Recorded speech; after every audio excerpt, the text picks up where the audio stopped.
Jako při Until Dawn, někdo bude chtít žalud. Co to kurva? No. To neznám. To je jakože to, víš co, jak se spí na veverku s žaludem v hubě, že jo? No jasný. Takže to budeš ty, Václave. Já ti udělám vaječný sen. No počkej, jak dvakrát jedeme nebo? Po tomhle tom streamu se my budeme ptát, ty vole, kde je všechen ten vaječný likér, ne? A Václav bude spát tady na posteli a je mi to moc líto, je mi to tak moc líto. To je doslova vaječný sen, když se udělá.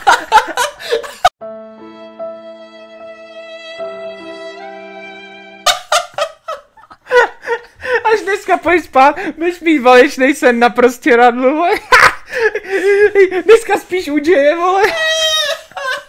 12 seconds later. Já to cítím. To je nový meme zaručen jako už fakt. Ty vole, this is how the memes are born. A je to tady, Václave. Je to tady. Václave, prosím, přímo do pusy, ten vaječný.